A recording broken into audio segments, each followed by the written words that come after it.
A tradução é esta mesmo, viu, irmãos? João 1. No princípio era o verbo, ou a palavra. O verbo estava com Deus e o verbo era Deus. Diz ainda que todas as coisas foram feitas por ele e nada, não é, foi feito sem ele. Tudo foi feito através de Jesus, através da palavra. No princípio era o verbo estava com Deus e o verbo era Deus. Estava no princípio com Deus. Todas as coisas foram feitas por intermédio dele. E sem ele, nada do que foi feito se fez. Mateus 1, 23. Eis que a virgem conceberá e dará à luz um filho, e chamá-lo-ão pelo nome de Emanuel, que traduzido é Deus conosco. Porque um menino nos nasceu, é Isaías 9. Porque um menino nos nasceu, um filho se nos deu, e o principado está sobre os seus ombros. E o seu nome será, é uma profecia messiânica. Nomes para o Messias. O seu nome será Maravilhoso, Conselheiro, Deus Forte, Pai da Eternidade e Príncipe da Paz. O profeta Isaías, inspirado por Deus, chama o Messias de Maravilhoso, Conselheiro, Deus Forte, Pai da Eternidade e Príncipe da Paz. Queridos, eu não vou discutir com Isaías. Se Isaías chama o Messias de Deus Forte, eu creio. Se Isaías diz que Jesus é o Pai da Eternidade, isso quer dizer que antes que existisse a eternidade, Deus o quê? Deus o Filho era, porque ele é coeterno com o Pai. Romanos 9,5. Dos quais são os pais, e dos quais é Cristo, segundo a carne, o qual é sobre todos, Deus bendito eternamente. O apóstolo Paulo chama Jesus de Deus. O apóstolo Pedro, Simão Pedro, servo e apóstolo de Jesus Cristo, aos que conosco alcançaram fé igualmente preciosa, pela justiça do nosso Deus e Salvador, Jesus Cristo. O apóstolo Pedro chama Jesus de nosso Deus e Salvador. Jesus crucificado, de um lado um mau ladrão, do outro lado um mau ladrão. Essa historinha de bom ladrão não existe. Um ladrão dizia: tu não és o Cristo, não és o Filho de Deus, salve-se a si mesmo, desça da cruz e salve a nós também. O outro ladrão crucificado, juntamente com Jesus, ele olha para o outro e diz: não dá para você calar a boca aí?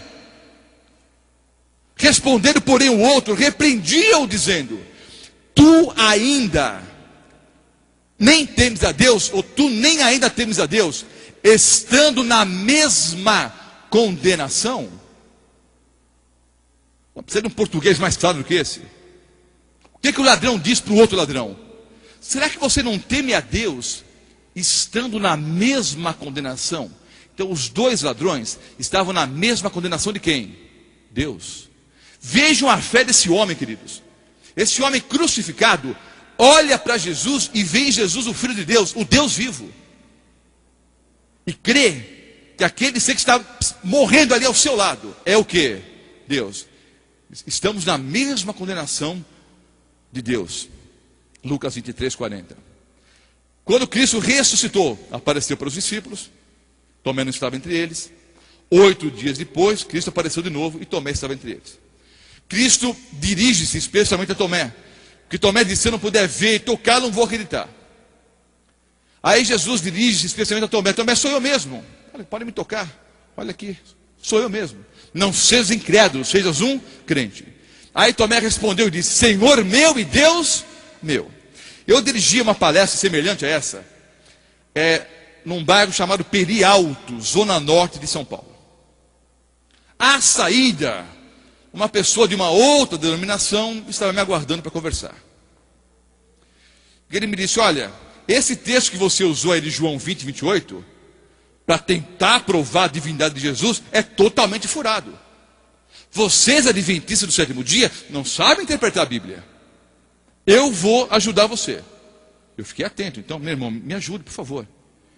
Olha a explicação que ele me deu. Disse: olha, estava Tomé com os discípulos. Quando Jesus apareceu, Tomé levou um susto e disse: ai meu Deus. Eu não creio que seja uma boa interpretação da Bíblia, não é? Eu penso que em sentido de reverência e adoração, Tomé disse para Jesus: Senhor meu e Deus meu. Tito 2,13. Aguardando a bem-aventurada esperança e o aparecimento da glória do grande Deus e nosso Senhor Jesus Cristo. Grande Deus e nosso Senhor Jesus Cristo. Tito 2,13. Bom, Isaías chama Jesus de Deus. Deus forte. O apóstolo Paulo chama Jesus de Deus. O apóstolo Pedro chama Jesus de Deus. Para mim já é o suficiente. Agora veja que interessante. Como é que Deus chama o Filho em Hebreus 1,8? Hebreus 1,8. Mas do Filho diz. Quem está falando?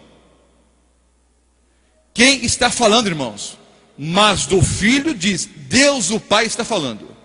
Então Deus o Pai diz a respeito do Filho: ó Deus, o teu trono subsiste pelos séculos dos séculos. Cetro de equidade é o cetro do teu reino. Se Deus o Pai chama Jesus de Deus, eu não vou discutir com ele, nem com nenhum irmão por aí. Eu fico com Deus. Eu estou em boa companhia. Deus o Pai chama Jesus de Deus, Isaías chama Jesus de Deus, Paulo chama Jesus de Deus, Pedro chama Jesus de Deus, os discípulos todos chamaram Jesus de Deus, os apóstolos todos. Eu fico com eles, acho que estou em boa companhia. Não vou discutir com Deus. Se Deus está chamando Jesus de Deus, eu aceito. Sabemos que já o Filho de Deus é vindo. Ele nos deu entendimento para conhecermos o que é verdadeiro. E no que é verdadeiro estamos, isso é, em seu Filho Jesus Cristo. Este é o verdadeiro Deus e a vida eterna. João também chama Jesus o quê? De Deus, verdadeiro Deus e a vida eterna. Há 2 livros, O Desafio da Torre de Vigia, que você deveria estudar.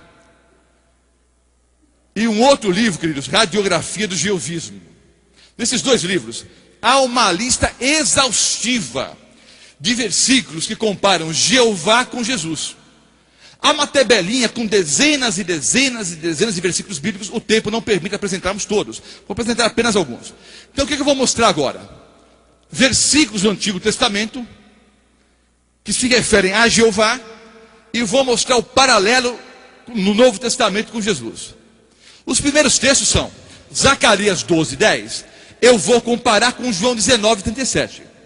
Depois, Isaías 44:6, nós vamos comparar com Apocalipse 1:17 e Apocalipse 2:8. Vejamos.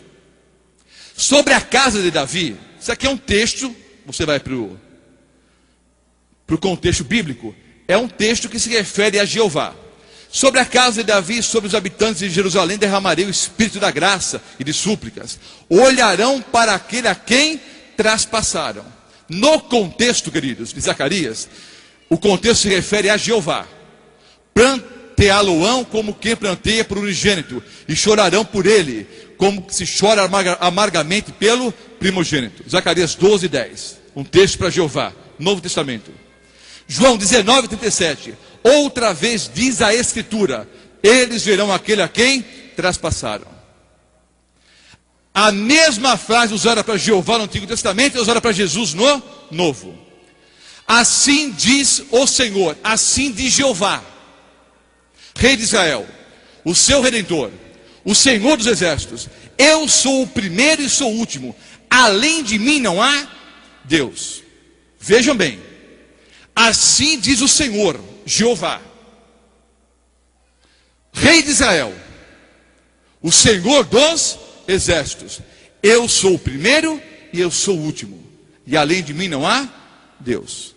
Só que Jesus usou as mesmas palavras para ele.